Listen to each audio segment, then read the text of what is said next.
Advanced Series, Dhamma Talk, number 55.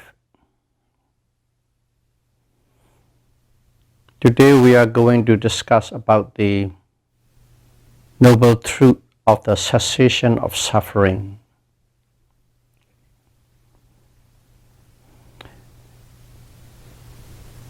So it is the third one on the Four Noble Path. Okay, the first noble truth is the noble truth of the suffering. Number two is noble truth on the cause of the suffering, which is generally known as craving.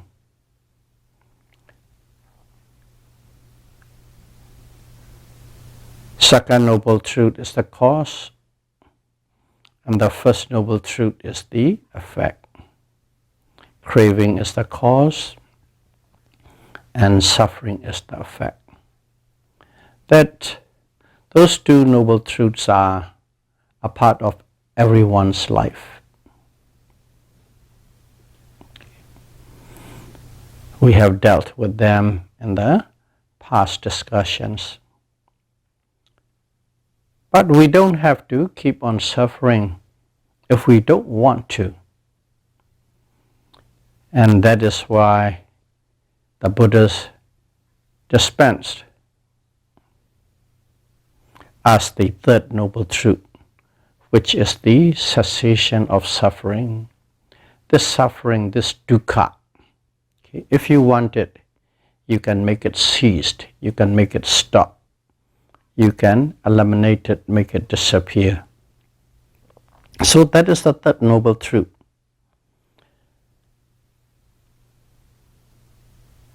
So just before we dive into the third noble truth, let's understand this way.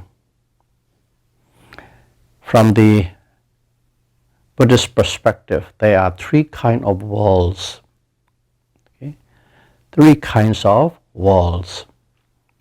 One is the physical world, the way we know it, just the sun and the moon and the planets and the galaxies and universe, the physicality aspect of it. The way we know, the way we understand, the way science understand.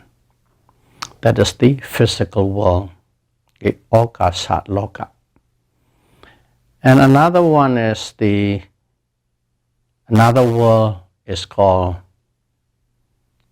the world of beings. Okay? Satta loka. The world of living beings. And the third one is called Sankhara Loka, okay? The world of formation.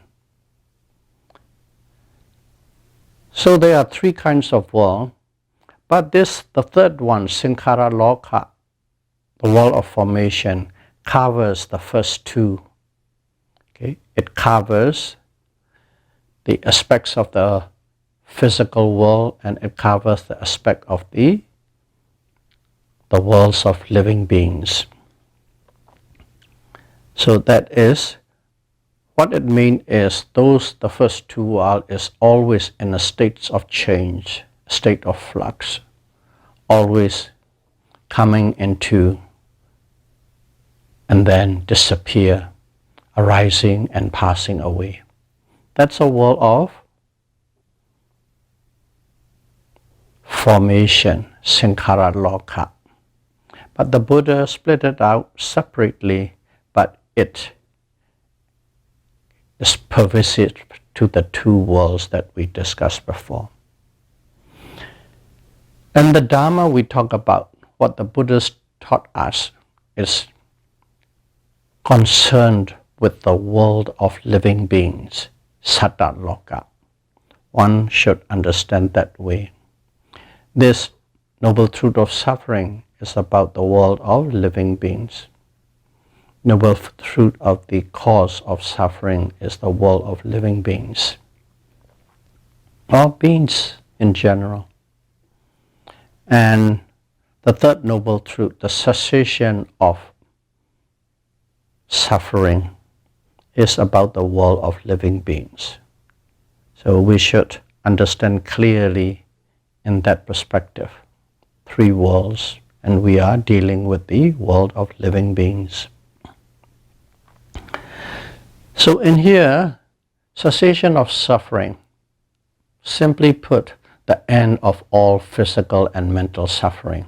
The end, finished. And that end of suffering is known by the word nirvana, okay, or nirvana, nirvana or nirvana. So the third noble truth is nirvana, nirvana. That's one way to understand it. And another one to understand, or another way to understand, is total elimination of craving and ignorance. What is nirvana? The end of all form of suffering is nirvana. What is nirvana? The elimination or destruction, total destruction of craving, dhamma, and ignorance, avijja, is nirvana. Okay? So these are the definition, the way we can understand what nirvana is. Both we can somewhat grasp into it. Not too deeply, but we can understand in that way. The way we are going to present is so that we can understand easily from our everyday point of view. And also this nirvana, or the end of all suffering, it is beyond time and space. You can't find in this space of universe, you can't find in this linear time. Beyond time and space. So, or another thing is, this nirvana or nirvana is beyond mind and matter. Okay? Or in other words, consciousness and body, body and consciousness, mind and matter. It's beyond, it transcends. Another way to understand is this nirvana is beyond the 6 senses. Okay, we have the senses, eyes, ears, nose, tongue, body. Okay. 5 physical senses and 1 mental, the mind. 6 senses. But this nirvana is beyond 6 senses. Nirvana is beyond time and space, beyond mind and matter, beyond consciousness and body, beyond the 6 senses. But at the same time, if we look at it, that is all that we know. Anything we can see, hear, feel, touch, smell, or think. That is what we are. This body and this mind is that what we are. And this space and time is where we live, in this space and in this linear time. And that is all that we know. But it's beyond all of those, so we don't have any reference or data line to talk about nirvana. That's why it is very difficult when people try to probe what nirvana is, because it is everything beyond our understanding and everything beyond our comprehension. That's why if you look in the scriptures, this nirvana is defined more on a negation, based on the negation, defined based on negation. And what is it? Total disappearance of this body and mind. Total disappearance of this body and consciousness. That's nirvana. Or total elimination of physical and mental suffering. There's no physical suffering, no mental suffering. There's no body, that's no mind. Also, another word is extinction. It's a total extinction of suffering or total extinction of mind and body. That's another negative thing. Or forsaken. It has totally forsaken the mental defilements. And another word is total abandonment of tanha, craving, and total abandonment of ignorance, avijja. As such, we can understand. So these are things that we can put our mind to, we can try to understand. That's why it uses negation based on what we understand. Whatever we understand, whatever we could comprehend is not there. No mind, no body, no suffering, everything extinct. Craving's gone, ignorance gone, nothing, nothing, nothing. That's the reason it's defined in negation, because these are the things we understand, and everything we understand, everything we can comprehend is not there. That's nirvana. That's one way of understanding it. So suffering, or in other words, dukkha, dukkha the noble truth of suffering. This suffering is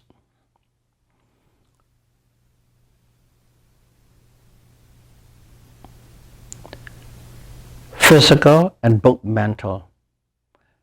We can experience right now, we can understand right now this dukkha, noble truth of suffering. Experience right now, and then understand right now directly through the practice of insight meditation, Vipassana meditation. Of course, we understand in general what is suffering. Everybody understands. But when you practice insight meditation, you understand the nature of suffering or dukkha in a lot deeper and profound way. So the first noble truth can be thoroughly understood through Vipassana practice. So let's try and understand this nirvana, okay, the third noble truth, on a practical approach. Let's approach it practically so that we can understand, have a little peep into what could it be. So suffering is the first noble truth. And what is the second noble truth? Second noble truth is samudaya sissa. Okay? In general, just one word, craving, tanha. Tanha is the cause of suffering. That's the second noble truth. Craving. What do you crave? Okay. There's so many things we can talk about. What do you crave? And here, to cover it overall, is you crave for this mind and you crave for this body. That's it. This mind and body. This body and this consciousness, you crave for it. You crave for yourself. You crave for all living beings, whatever that you like. You crave for this mind and body. But what is this mind and body? This mind and body can be explained a little more clearer, more detailed in terms of 5 aggregates. Okay? Pincha khanda. Pincha is 5. Khanda is aggregates. What are these 5 aggregates? Aggregates of matter. Okay? Rupa khanda.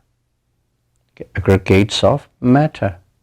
Second one is Vedana khanda, aggregates of feeling, pleasant, unpleasant, neutral. Okay. Aggregates of perception, sanya khanda. The way you understand, you identify, you can cognize a certain thing through certain marks and characters. Anything and everything, the way you perceive, it's called perception. Aggregates of perception, that one. And the fourth one is aggregate of mental formation, sankhara khanda. And the final one is aggregates of consciousness, vijnana khanda. Those are the five. So those five are the expansion of the first two, mind and body. Okay, rupa khanda is referring to the body.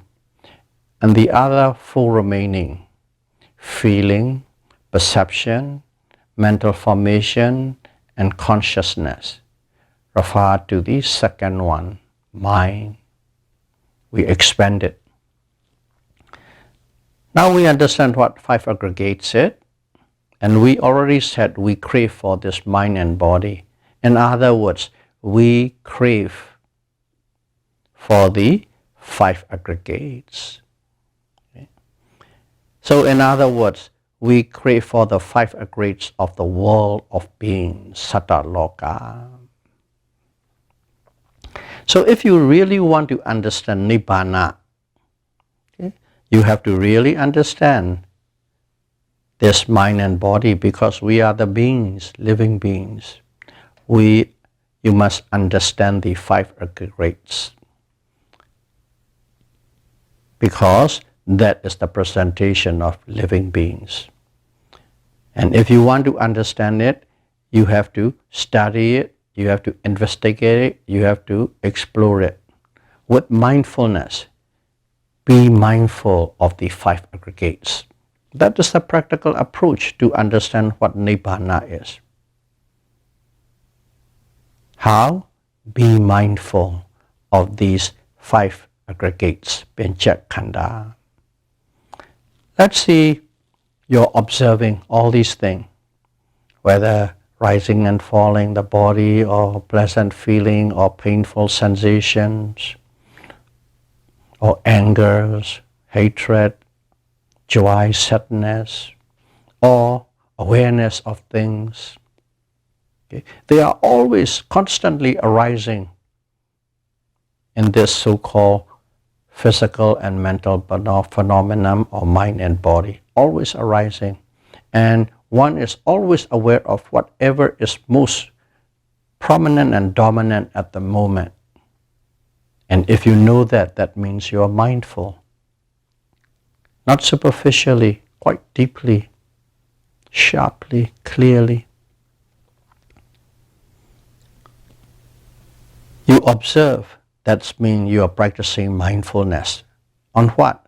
On the five aggregates. Why? That five aggregates is the objects of craving. What is this craving? Craving is the cause for suffering. That's how it goes, cause and effect, consequence, step by step. So if you are mindful, if you're observing, let's say you're very good at mindfulness, you're very good at observation, you can observe it for an hour, constantly, unbroken. Okay, one after the other, whatever it is, come in. Hot, no. Cold, you know. Pleasant, you know. Painful, you know. Anger, you know. Joy, you know. Hearing, seeing, feeling, whatever is happening, you know. One after the other, constantly, sharply and clearly. Let's say for 1 hour you can do it unbroken. What is unbroken? Unbroken mindfulness, which means you are constantly aware. If you do that, if you can do that, in that 1 hour you will find you have no greed or lobha. There's nothing you will find that you want or you like or you are to have. acquire. No greed, no lobha. And also you are not angry or repulsive or dislike at anything, because they are just simply natural phenomena. You're simply observing, so there's no anger. And at the same time, you know them very clearly and sharply. You know when they arise, you know when they disappear, you know what their qualities are, you know what their characteristics are, you know what the function is, you know how they manifest. Without thinking, without reflecting, simply by direct contact experience. Some people like to call it intuition, but it's a direct contact experience, direct knowledge. Not second-hand, not third-hand, not tertiary knowledge. Direct knowledge, no intermediary. So if you understand that way, at that moment you have no lobha, greed, no dosa, anger, no moha, no delusion.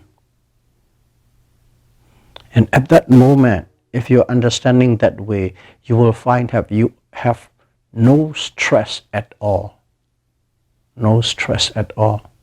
I use the word stress because this is what we understand. Okay, when we say suffering, this or that. When we say stress, you know. At that moment, what is that moment? No greed, no anger, no delusion, no uncertainty. At that moment, one has no stress. For 1 hour, one is there without any stress. That 1 hour, we can label it, for lack of a better words, mini nirvana. Basically nirvana, but mini, small little one, junior one. We can call it mini nirvana. 1 hour, you are in a state of nirvana, if you can be constantly mindful. So that's a practical approach to understand. Okay? Another way to understand how nirvana could be is, let's say, we all sleep every day. Okay? Sometimes we have a good sleep, sometimes we have not a very sound sleep. But when you have a deep and sound sleep, okay, no REM movements, no rapid eye movements, no thoughts, no dreams, no emotion. At that time, you're totally free from any form of thoughts, which mean any form of stress.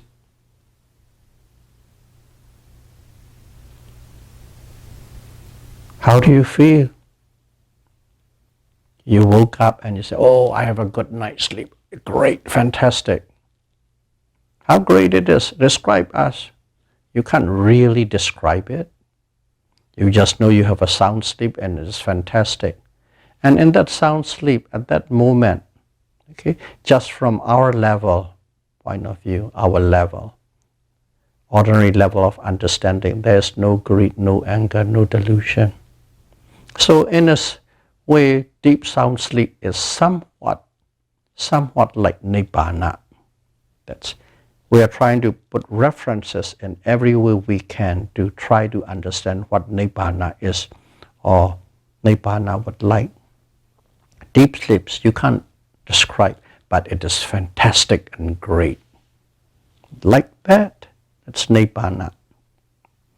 And also you will find in the scripture, there are some words describe nirvana on a positive tone, positive note. Okay, one of the words it uses is called supreme peace, santi sukha. Okay, peace. Okay, we understand peace, but among all the peace that we know, this is supreme. So that's the way we can put it. But everybody will imagine in the way they would like to, and they would understand supreme peace, santi sukha. It's not a feeling, not a sensation, just simply peacefulness. not a feeling. Not a feeling. Be aware of that. Supreme peace. That's nirvana described in that, under that word. Sometimes you see the word luminescence. Luminescence is, the way we understand it, it is light. But light is what? Matter. Light is matter. So not luminescence in the way we understand. It is just luminescence. It just create and give you luminosity, which is not a material matter. The same thing, there's another word it uses called bright. Again, we think bright is certainly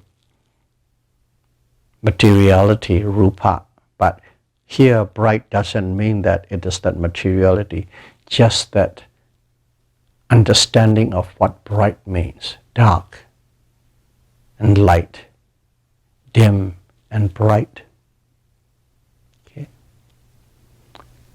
That is one positive word. When we talk about nirvana, we found that it is used. And another word called release of burden. Okay, release from burden. You have a heavy load. You're carrying a heavy load. Let's say you're carrying all the gravels and ground and earth from the river, put it up, you carried it, and then dump it into your truck because you need some gravel. So whenever you just go there and carry it, put it gravels and put it on your back and walk up about 100 meters, there's a great burden, okay, heavy. And then when you dump it onto the truck, what feel? You just feel totally free from that burden. You are released from that burden. That's a certain kind of feeling. Okay, release from the burden, release from stress, release from the weight and pressing nature of this physicality and mentality. Release from burden. That's a nirvana. So these are the positive words. Supreme peace, luminescence, bright, release of burden, the way it feels. But still, it's not a feeling. Still, it is not physical matter. Keep that in mind. Because that's why positive are not used too much, because you can go into some people meditate and they see a bright light in their mind, luminosity in their mind. That is not nirvana. That is the certain manifestation of the concentrated mind. See? So keep a distinction in that. That's why negation, the words of negation is more effective to use so that you won't get astray. Positive words can be interpreted by different people in a different way. So this nirvana, whoever has actually experienced it, they know it and they can describe it. But there is no description. Okay? There are many arhats come and gone. They know and they can describe it. Buddha, he had experienced it. He can describe it. But there is no description. Why? Because we do not have the reference line, reference data. It is beyond everything we know. It transcends everything we know. That's why even if they describe it, we would not understand. Okay? Simple little analogy is, let's say there's a fish and a tortoise swimming in the ocean. Okay? Their whole life, they were born in there, they die there, they live there, swimming in the ocean. And then the tortoise, because they can go up the land, sometimes they come up and crawl up the land, stay on the sand beach, totally quiet and peaceful. and there's a bright light, the sun shining on warm. Let's go there. And the thought is, after that, go back into the ocean, met his friend again, Mr. Fish, and talk to the fish. Oh, it is really fantastic. I go up the land and the sands are really nice. The sun shining, the breeze blowing. And the fish has no idea because the fish had never experienced what the tortoise experienced on land. Just like that, these Arhat and Buddha, they have experienced and they can describe to us whatever it describes is basically, so to speak, we use the word, everything sounds Greek to us. We don't understand. That's why all these Arhats and Buddhas who had experienced it never describe to us, because even if they describe to us, we would not understand. Just like a fish on a tortoise. Okay, so we are trying to approach from many different ways to understand or to try to comprehend what Nirvana is. And in here, there's a monk in Burma about, let's say, 170 years ago or so.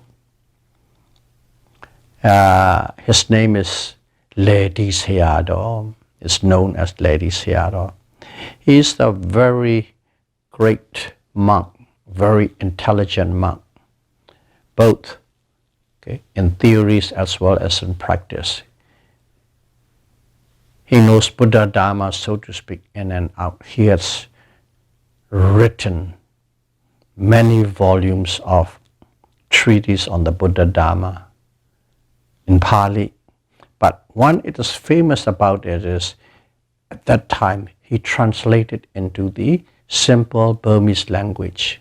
Pali language is a dead language, used about 2,500 years ago in a certain part of India. Okay, the monks study that language. They know how to read, they know how to write, they know how to understand, but they have to spend years and years and years to master it, to learn it, to understand it. Just like we go through school since kindergarten till we get PhD. How many years? 20, 25, 30 years. For them they have to go through that much if you want to understand. But this, because of that, lay people like us are totally dependent upon the monks to tell us or to talk to us. We don't understand. But this Ledi Sayadaw wrote in a simple Burmese language so that everyone could read and understand. That's why he became quite famous and well known. Not only that, some of his treatises are translated into English. And Burma was at that time a British colony. And the British gave him the honorary doctor in literature. Okay, that much his dissertations or the volumes or treatises are that great, that good. And that is how some aspect of the Buddhism go to Europe. The British and then the Germans, they are quite heavily studied and practiced. So this Ledi Sayadaw write volume and volume and volume. And he approached Nirvana in one of his treatises, one of his writing. Okay, he approached Nirvana in 3 levels of Nirvana. There are 3 levels. He explained in the 3 levels. From the point of the freedom from kilesa, mental defilement. Okay, from the approach of freedom from mental defilements, kilesa, lobha, dosa, and moha. From that approach, he defined 3 levels of Nirvana so that we could understand. So what it is the first level of Nibbana is, we all know there are 4 types of Arya or noble person. The first noble person is called Sotapanna, stream enterer or stream winner. The second one is Sagadagami, is once returner, second noble person. So we won't go too detail into it because we have talked separately with regard to those specific topics. But one thing is this, the first noble person and the second noble person, they abandon a certain kind of kilesa. Okay? Lobha, dosa and moha, not completely, not entirely. In general, we can say they have overcome doubt. Okay? Doubt in Buddha, Dhamma, and Sangha. Doubt in the law of karma vipaka. The doubt in the nature of self. They have overcome vicikiccha. And they have the right view, overcome doubt, and they have the right view. And that is kilesa. And what is important about that whole thing is, when they become a noble person, they have attained called the wisdom, a type of wisdom called path wisdom. And this path wisdom eliminate a certain kind of this mental defilements.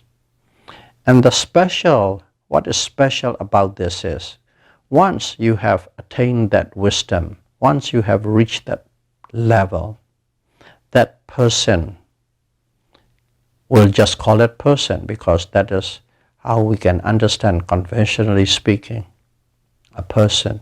That person will never be reborn in the full woeful state. So what is full woeful state? Just to enumerate and name it, there are 4 different kind of existence. One is called, for lack of a better word, hell realm, nirvana, where the living beings are in a constant state of suffering, no break, no gap.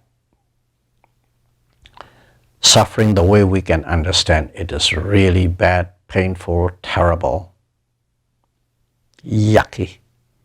So that's hell realm. And the other one is animals realm. All the animals, birds, insects, fish, anything in the sea, in the land, in the air, but not human.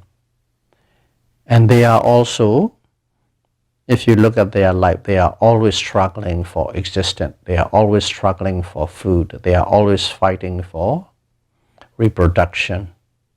And they are always living in a state of fear. That's animal realm. Suffering, lots of suffering. And the third one is called hungry ghost realm. To put it now differently, what is hungry ghost? It's a beings in a state where it's always in a state of lack, not having food, enough food. Simply put, what is important to us? Food, shelter, and security. They don't have enough food. They don't have enough shelter. They don't have enough security. They don't have enough clothes. Okay? The way we understand it, they are in a constant state of lack of everything. That is called hungry ghost realm.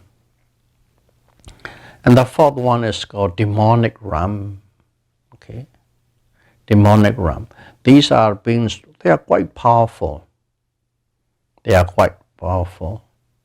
But their power are used only for hurting and harming.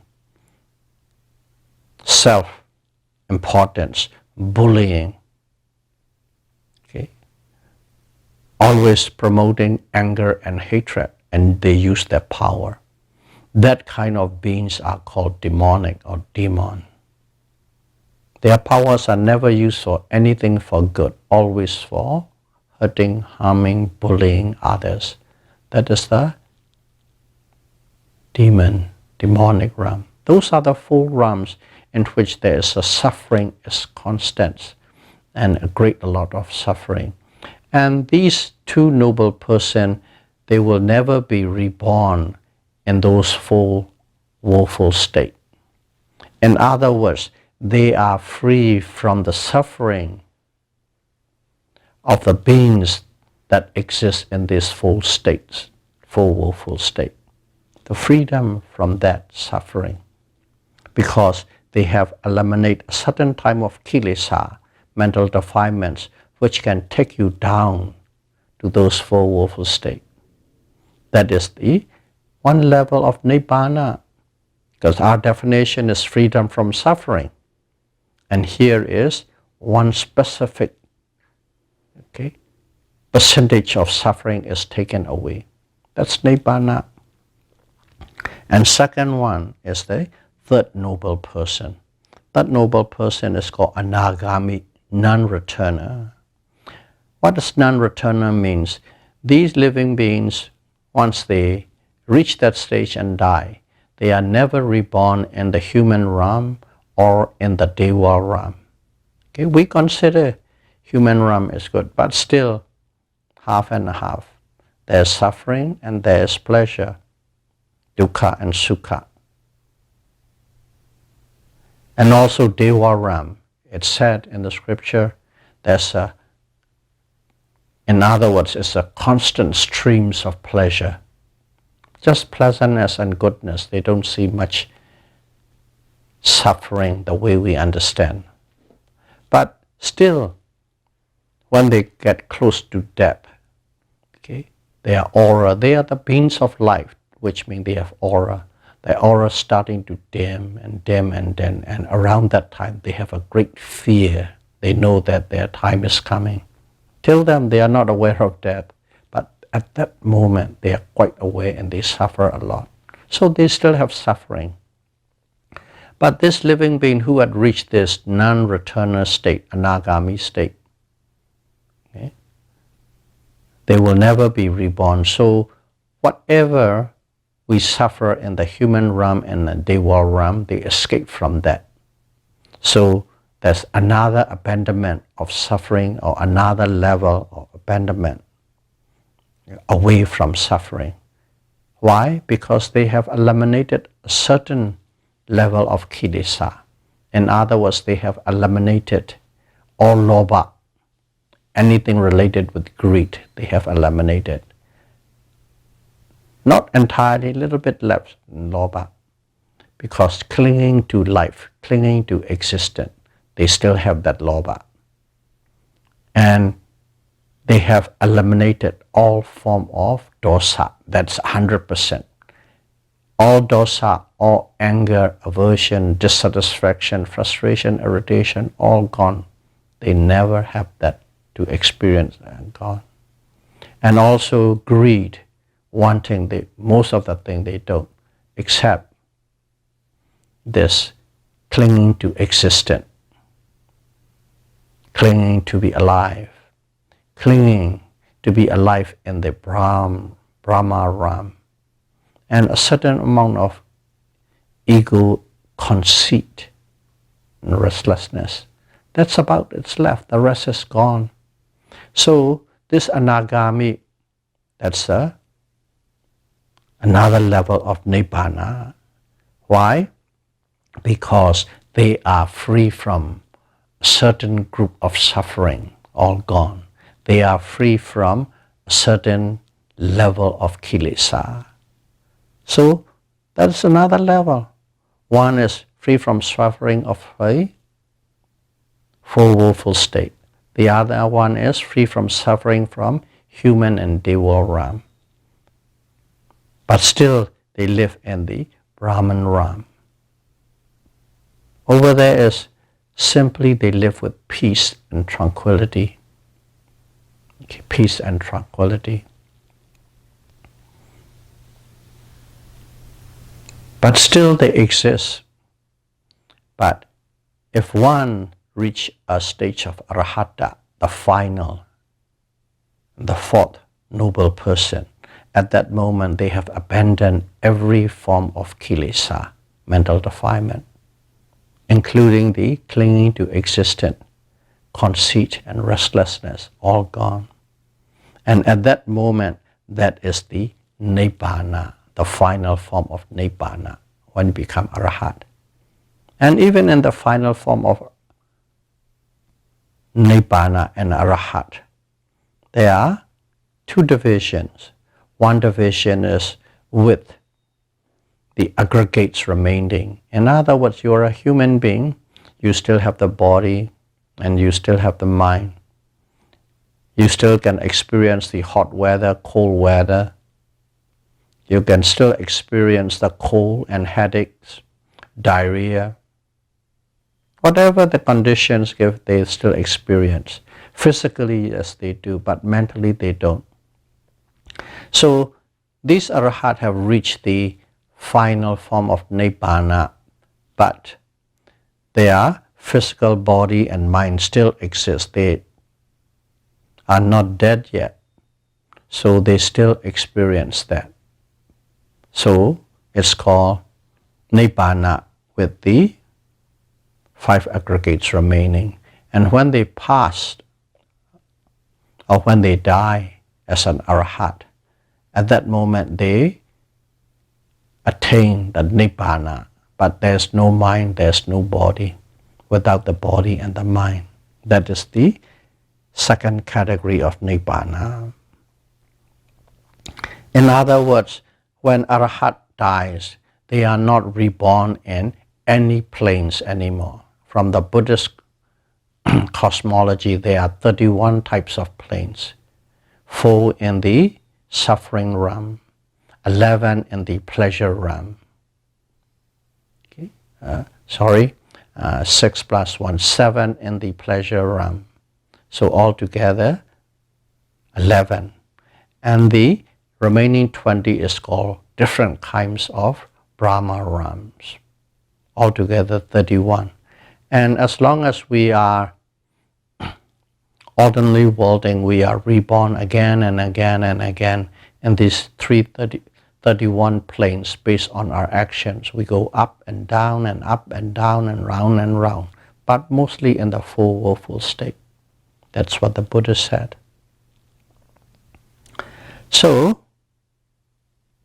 in here, what it means is once the arahat passed away, it is never reborn. Okay? It is not that, there's another one is called, nirvana is called deathless. You don't die anymore. People might interpret in such a way, I'm here, I'm immortal, I don't die. Not that case. If one is born, death is awaiting 100% for sure. If you are born, you will die. And what it is in here is that arahat who passed away is never reborn in the sense of nama and rupa, mind and matter. Mind extinguished, body extinguished, it extinct, never reborn. If you are never reborn, you can never die. But that's what nirvana is.